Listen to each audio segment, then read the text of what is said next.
Good morning. આજે episode number 3ની શરૂઆત થાય છે. આજે અમારો ત્રીજો દિવસ છે ઉદયપુરની અંદર, અને જે છેલ્લા 3 વારમાં જે પ્લાન નથી બન્યો એ પ્લાન અત્યારે મોર્નિંગમાં જ અમે બનાવી દીધો છે. અને પ્લાન છે સજ્જનગઢ. મેં તમને ગઈકાલે પણ કહ્યું હતું કે જો વરસાદ આવશે તો કંઈક અલગ પ્લાન બનશે, વરસાદ નહીં આવે તો કંઈક અલગ પ્લાન બનશે. તો એમાંથી આજે વરસાદ નથી, આજે નોર્મલ જે તાપ હોય એવો તાપ જ છે. અને એટલા માટે વિચાર્યું કે સવારના 9 વાગ્યા છે તો અમે સજ્જનગઢ જઈએ. સજ્જનગઢ એક્ઝેક્ટ અહીંયાથી સામે દેખાઈ રહ્યું છે. થોડું ઝૂમ કરીને દેખાશે. જો વ્હાઇટ કલરનો જે ફોર્ટ છે એ સજ્જનગઢ છે, અને અરાઉન્ડ અહીંયાથી 20 મિનિટનો રસ્તો છે. અને આજનું શૂટિંગમાં થોડોક પોર્શન હું ગોપ્રોનો યુઝ કરીને કરવાનો છું, બિકોઝ હાઇટ ઉપર જઈએ છીએ તો ગોપ્રોમાં સારો એવો પોર્શન કવર થતો હોય છે જ્યારે વાઇડ એંગલ ચાલુ કરીએ ત્યારે. અને ક્લેરિટી તો ગોપ્રોની કંઈક અલગ જ લેવલની હોય છે, એટલે શૂટિંગમાં હું આજે ગોપ્રોનો મેક્સિમમ યુઝ કરીશ. સો એપિસોડ નંબર 3 હવે હું સ્વિચ કરું છું ગોપ્રો પર.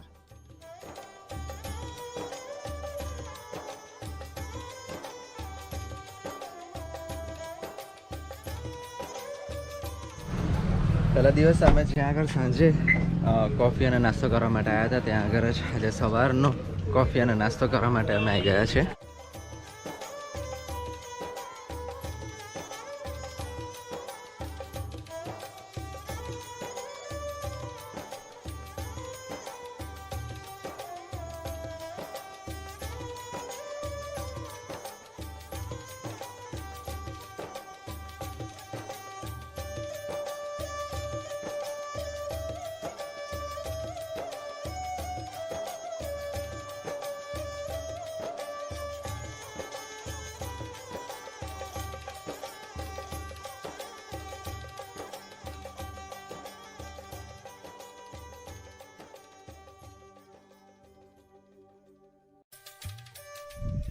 આખા એરિયામાં કહીએ કોઈ દેખાતું નથી, અને બહુ સારું એવું ટાઈમ અમે ડિસાઈડ કર્યો કે જેમાં બહુ સરસ રીતે શાંતિથી સજ્જનગઢ અમે જઈ રહ્યા છીએ.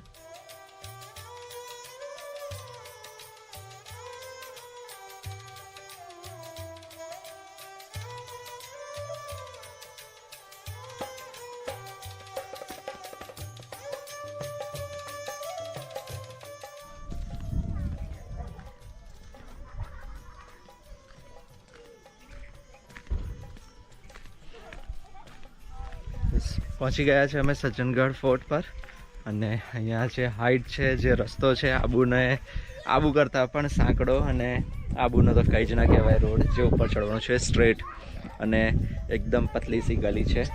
તો ધીમે ધીમે આવી ગયા ઉપર.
સાદેશી, આપણે કેટલી હાઈટ ઉપર આવ્યા છે આજે?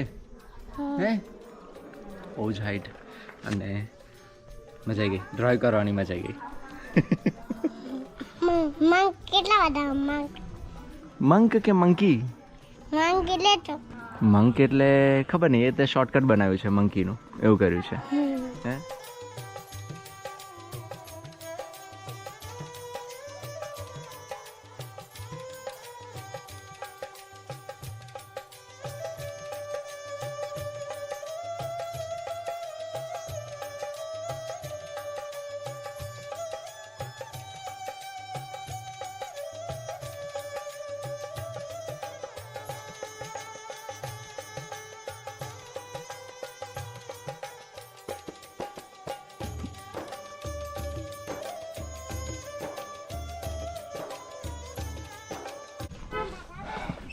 તાપ પણ વધી ગયો છે અને સજ્જનગઢની વિઝિટ પૂરી થઈ. હવે ન્યુટ્રલ ગેર કરીને ધીરે ધીરે ધીરે ધીરે નીચે ઉતરવાનું છે સજ્જનગઢ પરથી.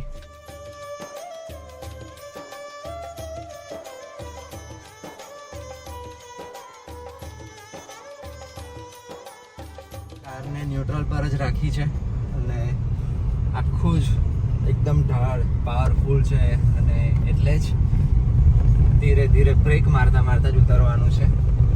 બિકોઝ સ્લોપ બહુ હાઈ લેવલના સ્લોપ્સ છે અહીંયા અને સ્પીડ તો આપવાની જરૂર નહીં, બટ ન્યુટ્રલ જ રાખી છે એટલે ખાલી હેન્ડલ કરવાની થાય બ્રેક એકલી જ, બીજું કંઈ જ નહીં. લંચ માટે અમે આવ્યા છે પોપી રેસ્ટોરન્ટમાં. Poppy restaurant Adishree, Poppy restaurant.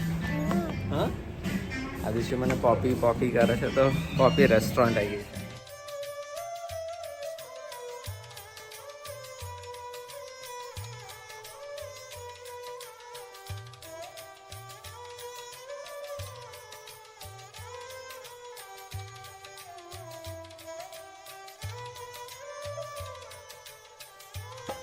Poppy રેસ્ટોરન્ટમાં અમે જ્યારે ગયા ત્યારે જે મેનુ જોયું એમાં વેજ અને નોનવેજ બંને સાથે હતું, તો એક એ ડિસએડવાન્ટેજ અમારા માટે હતી. અને પ્લસ પ્રાઇસ પણ બહુ વધારે પડતી હતી. પ્રાઇસ તો પણ એક સેકન્ડરી વસ્તુ કહેવાય, બટ વેજ અને નોનવેજ બે સાથે હતું એટલે પછી અમે ત્યાંથી નીકળી ગયા અને હવે અમે આવ્યા છે પ્યોર વેજ રેસ્ટોરન્ટ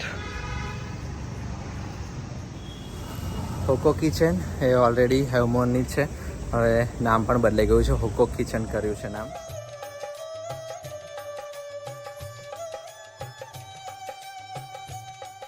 બપોરે થોડીક વાર આરામ કરીને બસ હવે અમે નીકળ્યા છે. વિચારે છે કે લેક પિછોલા બાજુ જઈએ, બટ ટ્રાફિક આજે સેટરડે છે તો થોડું વધારે લાગી રહ્યું છે અને એટલા માટે થોડુંક આગળ જઈને પછી જોઈએ. જો બહુ વધારે પડતું ઓવરક્રાઉડ હશે તો પછી પ્લાન કદાચ પોસ્ટપોન મીન્સ ચેન્જ કરવો પડશે. બાકી અત્યારે અમે લેક પિછોલા બાજુ જઈ રહ્યા છીએ.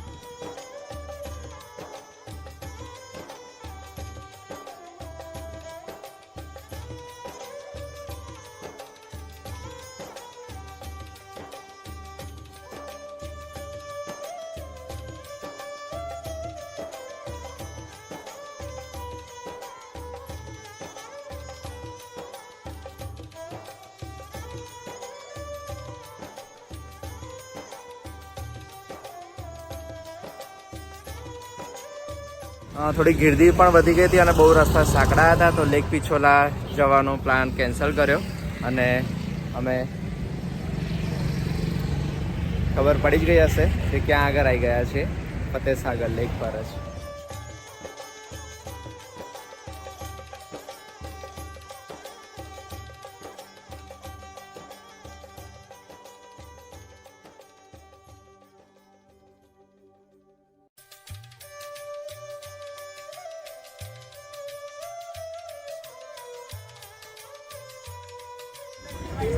હવે અમે મોટર બોટમાં જઈએ છીએ. એકદમ જ વિચાર્યું કે મોટર રાઈડ એક કરી દઈએ, બોટ રાઈડ એક કરી દઈએ, તો આદિશ્રી પણ ખુશ છે હે ને.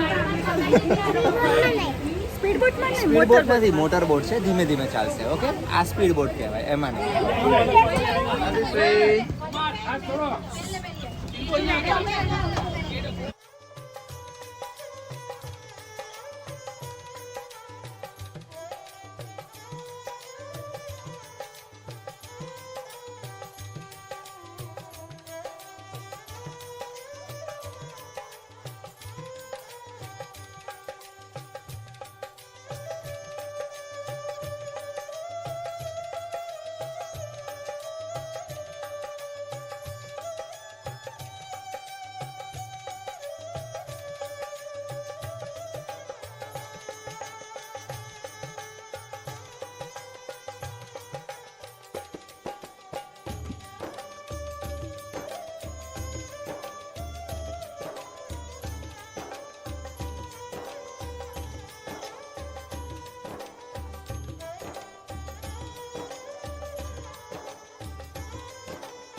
તો આજનો એપિસોડ નંબર 3 અહીંયા આગળ પૂરો કરીએ છીએ.